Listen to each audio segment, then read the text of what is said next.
नमस्कार, हर खबर हरियाणा देख रहे हैं आप। आपके साथ मैं हूं सपना दीपक मंतेशिया। बुलेटिन का आगाज करेंगे। हरियाणा के पूर्व गृह मंत्री अनिल विज ने कहा कि चुनाव प्रचार करने को केंद्रीय मंत्री मनोहर लाल देखिए अंबाला पहुंचे और वहां केंद्रीय मंत्री मनोहर लाल ने विज के साथ डोर टू डोर प्रचार किया। अंबाला शहर के मुख्य बाजारों में केंद्रीय मंत्री मनोहर लाल ने विज के लिए वोट मांगे। इससे पूर्व केंद्रीय मंत्री ने कार्यकर्ताओं को संबोधित करते हुए अपने और विज की दोस्ती की पुराने किस्से भी सुनाए। वहीं केंद्रीय मंत्री मनोहर लाल ने एक बार फिर कुमारी सैलजा को बीजेपी में आने का न्योता दे दिया और बताया कि एक समय था जब अशोक तंवर भी कांग्रेस में प्रताड़ित थे, लेकिन अब वह बीजेपी में आकर ठीक हैं। अभी अपना संकल्प पत्र आया है, कांग्रेस का भी अपना कुछ एजेंडा उन्होंने तय किया है। बिना हिसाब किताब के वो एजेंडा तय करते हैं। ये नहीं सोचते हैं कि हम जो कह रहे हैं उसको पूरा कर पाएंगे कि नहीं कर पाएंगे। पंजाब पूरा नहीं कर पाया, हिमाचल पूरा नहीं कर पाया, कर्नाटक पूरा नहीं कर पाया। जब उनकी कांग्रेस की सरकारें राजस्थान में बनी थी वो सारे मुकर गए, जब उनकी छत्तीसगढ़ में बनी थी तब मुकर गए। हम अपना हिसाब तब लगा के, मैं तो स्वयं चूंकि मुख्यमंत्री जब था तो वित्त मंत्री भी था, वित्त मंत्री होने के नाते हिसाब किताब आना पाई लगा के चलता था मैं।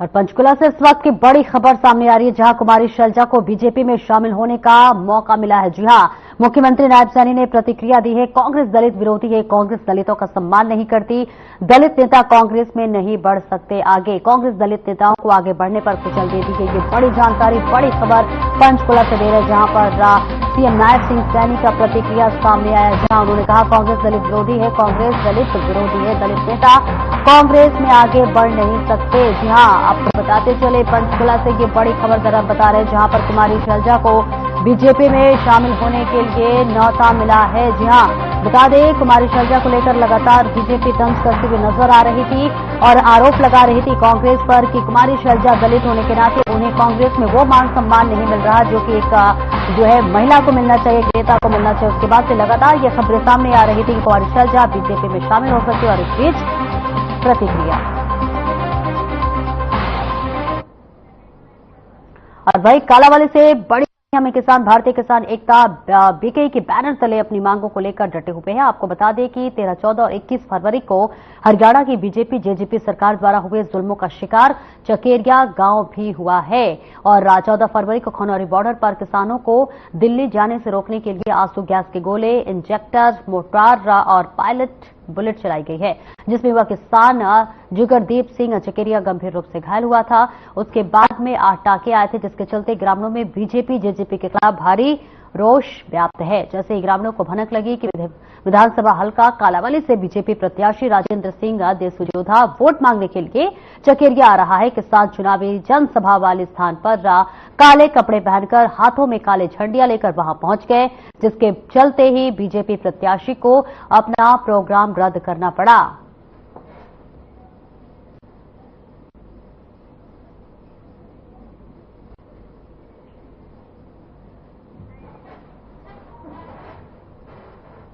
तो देखिए तस्वीर आपको दिखा रहे हैं, जहां पर किसानों का विरोध प्रदर्शन देखने को मिल रहा है। बीजेपी प्रत्याशी का देखिए कार्यक्रम भी रद्द कर दिया गया है और इस बीच ये तस्वीरें कालावाली से दिखा रहे हैं, जहां पर बीजेपी प्रत्याशी राजेंद्र सिंह का कार्यक्रम था। हालांकि देखिए उसके जो है किसान लगातार उनके लिए विरोध करते हुए नजर आ रहे हैं, जिसके बाद से आनफान में जो ये कार्यक्रम था उसे रद्द कर दिया गया है। तस्वीरें भी आपको दिखा रहे हैं, जहां पर किसान जो है अपनी मांगों को लेकर डटे हुए हैं। किसानों में लगातार वो गुस्सा, वो रोष देखा जा रहा है, जिसके बाद से बता दें कि किसानों ने विरोध प्रदर्शन किया। उसके बाद जो है जो कार्यक्रम रखा गया था उसे रद्द कर दिया गया। बीजेपी प्रत्याशी का कार्यक्रम था। देखिए हरियाणा में चुनाव अपने अंतिम चरण पर है और सभी पार्टियां अपनी अपनी प्रचार प्रसार कर रही है और इस बीच बीजेपी भी देखिए पूरी तरह से चुनावी मैदान में उतर चुकी है और इस बीच बीजेपी प्रत्याशी राजेंद्र सिंह का कार्यक्रम रखा गया था चुनावी मद्देनजर, लेकिन इस बीच किसानों का विरोध प्रदर्शन देखने को मिला।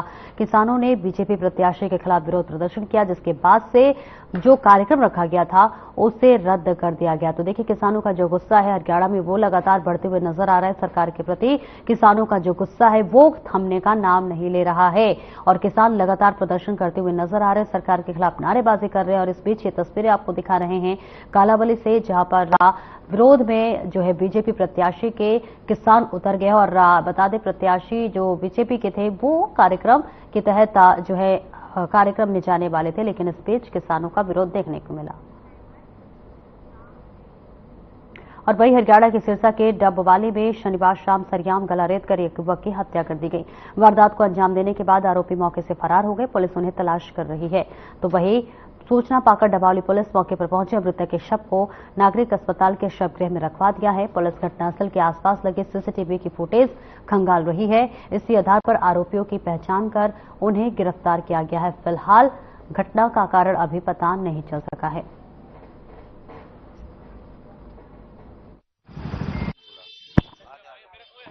उसमें हम करे हैं, जांच करे हैं, जो भी है पता लगा उसको एडमिट करवा दिया गया है और उसका ट्रीटमेंट चल रहा है। अब वो डेड है कैसे है वो अलग बात है। बाकी हमने आइडेंटिफाई करे हैं कौन था, किस टाइम में क्या वारदात हुई है। इन्वेस्टिगेशन के बाद सीआईए टीम लगा दी, सिटी एसएचओ लगा दिया, चौकी इंचार्ज लगा दिया। मैं खुद मौके पे हूँ, महिला एसएचओ भी मौके पे। हम करके इसको जल्द ट्रेस करेंगे।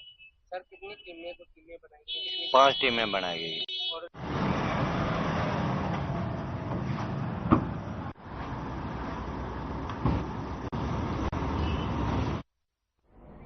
और रुकेंगे एक छोटे से ब्रेक के लिए, जल्द लौटते हैं।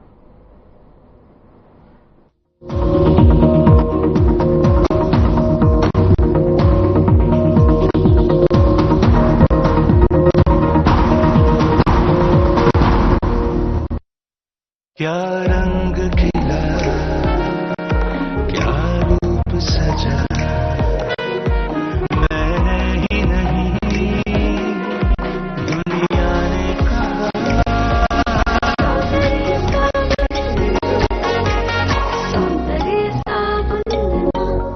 चिंग टपाक डम डम, इसे बोलना था 24 घंटे बिजली थोड़ी ना आई है। यो तो हमने बीजेपी पर वोट दिया, उन्हें काम करया, सब जाके मिली है नॉन स्टॉप बिजली। अभी तो भरोसा है काम करने वाली बीजेपी पे, वो तेरा मेरा करने वालों पर नहीं। नॉन स्टॉप विकास, बीजेपी पर विश्वास।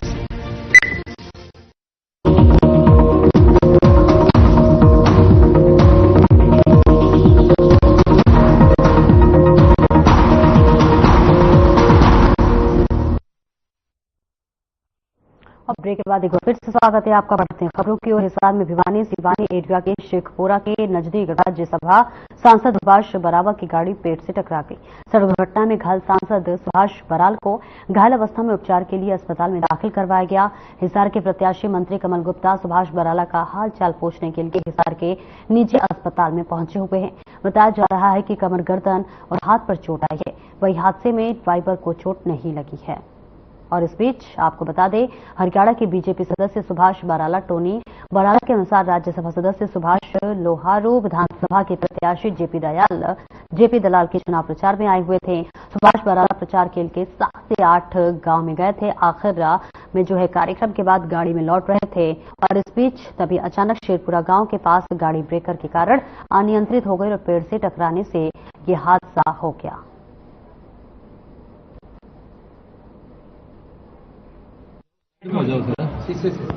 प्रधान जेपी दलाल जी के पक्ष में वोट की अपील करने के लिए लोहारू हल्के में गए हुए थे और वहाँ एक कार्यकर्ता ने कोई फोन करने के लिए दूसरी गाड़ी में, मतलब कि इनका स्वभाव बहुत नरम है, तो किसी कह दिया कि मेरे को फोन करना है, तो दूसरी गाड़ी में चेंज हो गए। उसका हाथ से कोई, मतलब काफिले के बीच में थी गाड़ी, वो काफिले के गाड़ी पीछे भी थी, उसके आगे भी थे। इस चक्कर में थोड़ा उपचुप हुआ और पेड़ में गाड़ी जा लगी। जगह दें। और जो मुझे बताया गया है कि जो इन्वेस्टिगेशंस हैं वो लगभग ठीक हैं। यूरिन उन्होंने पास कर लिया है, तो यूरिन पास करना भी एक काफी अच्छा, इसका मतलब ये है कि कोई बहुत गहरी चोट नहीं लगी। ईश्वर उनको जल्दी ठीक करे। सर ऐसा बताया जाए गर्दन में थोड़ी सी वो, गर्दन में भी है, कमर में भी है। लोहारू विधानसभा में भाजपा प्रत्याशी जयप्रकाश दलाल जी के जनसंपर्क अभियान के कार्यक्रम थे दलाल जी के आज 5-7 गाँव में। तो प्रधान जी का लास्ट कार्यक्रम था सीधनवा गाँव में, जो बहल ब्लॉक में पड़ता है। उससे फिर इसहारा आने लग रही, वहाँ से काड़ोद गाँव है, काड़ोद से आगे एक शेरपुरा गाँव है, उसका बस स्टैंड है, वहाँ ब्रेकर बन रहे। तो वहाँ से ब्रेकर से दूसरी गाड़ी पीछे प्रधान जी बैठ गए थे। एक बार कोई चलते वो ब्रेकर पे गाड़ी बैलेंस खराब हो गया, उससे वो छोटा कोई रोइडा का पेड़ था, उससे टकरा के वहाँ गाड़ी धीरे चल रही थी, उसकी वजह से बचाव हो गया। आपको तो ठीक ना, ठीक तो ठीक है, बस काम चलाओ उसे। एक मिनट आप इधर हो जाओ, साइड में हो जाओ। और इस बीच आपको बताते चले, विधानसभा चुनाव के मद्देनजर हरियाणा में चुनावी बिगुल बज चुका है और 5 अक्टूबर को जो है विधानसभा चुनाव के मद्देनजर सिरसा पुलिस द्वारा जिले भर में चुनाव जो है अब अभियान चलाए जा रहे हैं और इस बीच चेकिंग अभियान भी चलाया जा रहा है। अभियान के तहत कार्रवाई की गई है। ड्यूटी मजिस्ट्रेट की मौजूदगी में विभिन्न स्थानों से 9 लोगों के कब्जे से कुल 33,50,000 रुपए की नकदी जब्त की गई है। फिलहाल मामले की आगामी कार्रवाई के लिए संबंधित विभाग को रिपोर्ट सौंप दी गई है। जिला पुलिस अधीक्षक विक्रांत भूषण ने बताया कि एरानाबाद थाना पुलिस ने चेकिंग के दौरान हरीश निवासी बिठटपुरा से 9 लाख की राशि बरामद की गई है। विजय निवासी एरानाबाद में 5,90,000 की नकदी, जबकि गणपति निवासी सिलवाड़ा राजस्थान के कब्जे से 2,61,000 की नकदी जब्त की गई है। बताते चले, जिन लोगों से ये नकदी जब्त की गई है वे नकदी के संबंध में कोई भी मौके पर पुख्ता सबूत पेश नहीं कर सके।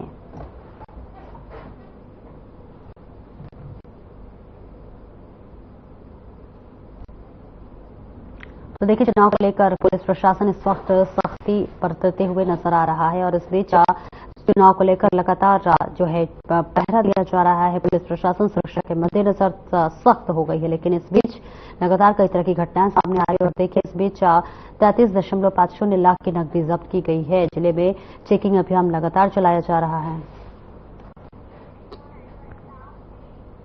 और वहीं बीजेपी प्रत्याशी मूलचंद शर्मा के समर्थन में चुनाव प्रचार करने के लिए बल्लभगढ़ के समाज सेवी अजय मित्तल उतर गए हैं। बीजेपी नेता हरेंद्र भाटी और विनोद भाटी भी अपना समर्थन देने के बाद चुनावी मैदान में हैं।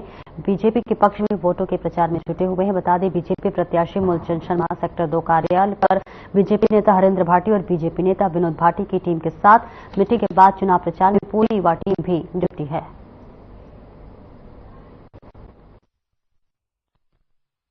सबसे पहले तो मैं ये कहना चाहूँगा, मेरे लिए बहुत ही गौरव का क्षण है।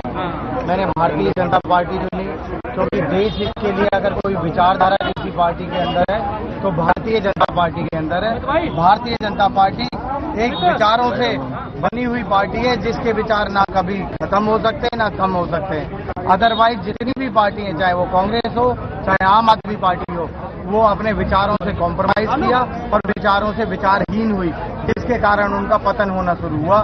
भारतीय जनता पार्टी वो पार्टी है जो दिन दुगनी रात चौगनी इस देश को तरक्की दिला सकती है, क्षेत्र में विकास करा सकती है और विकास की लहर चारों तरफ आज भारतीय जनता पार्टी के कारण देश के अंदर कोने कोने तक पहुंच रही है। बहुत खुशी का दिन है और हमारा सौभाग्य भी है कि हम मोदी जी में जहाँ हम लोग भटक गए थे, काम कर रहे थे लेकिन मेहनत का फल कभी नहीं मिलता। आज हम मोदी जी में आस्था रखते हुए, मंत्री मूलचंद जी में बीजेपी में आस्था रखते हुए, अपने सैकड़ों साथियों के साथ, अपनी पूरी टीम के साथ हमने मंत्री जी के यहाँ पे अपना बीजेपी ज्वाइनिंग करी है। सह परिवार और पूरी तन मन धन के साथ मंत्री जी को जिताने का बल्लभगढ़ विधानसभा में काम करेंगे और उम्मीद करते हैं कि जब हम जैसे युवा मंत्री जी के साथ होंगे तो ये कोई बड़ी बात नहीं होगी। हरियाणा में सबसे नंबर विधानसभा आएगी, वो मंत्री जी की विधानसभा बल्लभगढ़ विधानसभा होगी। और रुकेंगे छोटे से ब्रेक के लिए, जल्द लौटते हैं।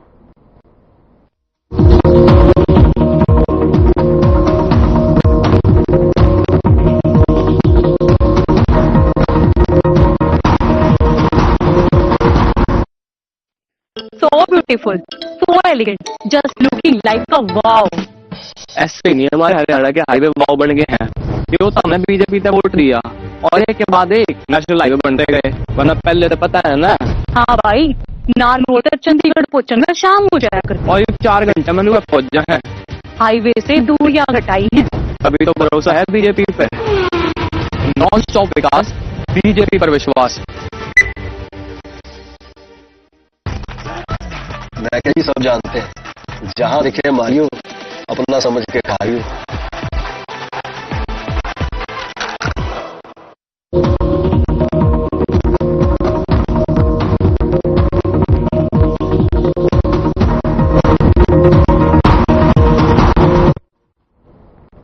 अब ब्रेक के बाद एक स्वागत है आपका। बढ़ते खबरों की ओर बढ़कर विधानसभा से कांग्रेस प्रत्याशी विजय प्रताप ने अपने कार्यकर्ताओं के साथ मीटिंग की और चुनाव को लेकर रणनीति पर चर्चा की। इस दौरान उन्होंने कहा कि चुनाव में केवल 15 दिन है और अब सब लोग ग्रुप बनाकर लोगों से मिले और 5 तारीख को हाथ के निशान पर वोट डालने के लिए लोगों से अपील करें। इसके साथ ही उन्होंने बीजेपी पर भी जमकर निशाना साधा। बताते चले कि उन्होंने कहा कि 10 साल शासन करने के बाद बीजेपी वाले अपना रिपोर्ट कार्ड लेकर लोगों को दिखा रहे हैं, जो कुछ किया ही नहीं, अगर किया होता तो दिखाते।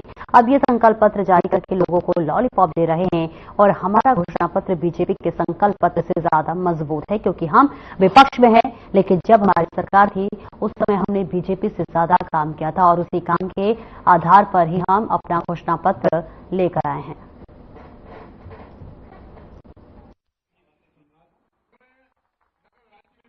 ये पूरी तैयारी कर रही है। आज हमने अपनी एक पॉकेट का कार्यकर्ता सम्मेलन रखा है। ये वो लोग हैं जो हमारा प्रचार भी कर रहे हैं, चुनाव भी यही लोग लड़ रहे हैं, बूथ भी यही संभालेंगे, गिनती भी यही लोग संभालेंगे। तो वो हम कार्य यहाँ कर रहे हैं। आज उसकी ट्रेनिंग और मीटिंग की बात की थी हमने। लोगों का भरोसा और समर्थन बहुत मिल रहा है, अपार मिल रहा है। सुबह 6 बजे से लेकर रात के 12 साढ़े 12 तक लोगों से मिलना जुलना है। तो मैं समझता हूँ इस भाजपा के शासन से लोग दुखी हैं।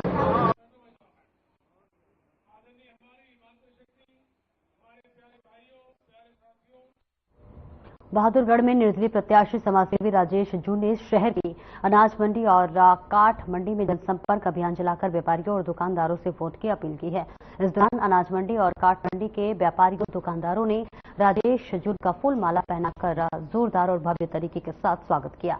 इस मौके पर राजेश जून की धर्मपत्नी सुनीता जून ने भी महिला टीम के साथ जनसंपर्क अभियान चलाकर राजेश जून के लिए वोट की अपील की है। तो वहीं उनके पुत्र सचिन जून ने युवा टीम के साथ जनसंपर्क अभियान चलाया।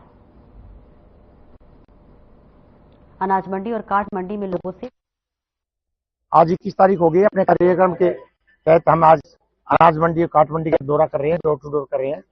मैंने जैसा आज तक के प्रोग्रामों में पूरे देहात में, दिल्ली रोहतक रोड पर, मेन बाजार में, रेलवे रोड पर जैसा समर्थन मिल रहा था, ऐसा ही अनाज मंडी से भी मैंने भरपूर समर्थन मिल रहा है और ये बहुत ही तकलीफ करना चाहती है। एक ही अपील है, मेरे अंदर एक जुनून है काम कराने का। मैं पब्लिक से, बहादुर हल्के के मतदाताओं से मेरी एक ही अपील है, कृपा करके 5 साल मुझे काम करने का एक मौका दें। और खबर अंबाला से है, जहां 4 स्कूली छात्राओं के लापता होने के मामले में पुलिस ने मशक्कत के बाद सभी को ट्रेस करने में सफलता हासिल की है। जानकारी के मुताबिक ये सभी छात्राएं घूमने के लिए अमृतसर चली गई थी, लेकिन इन्होंने अपने परिजनों को इसकी कोई भी जानकारी नहीं दी थी। फिलहाल सभी छात्राएं सुरक्षित हैं।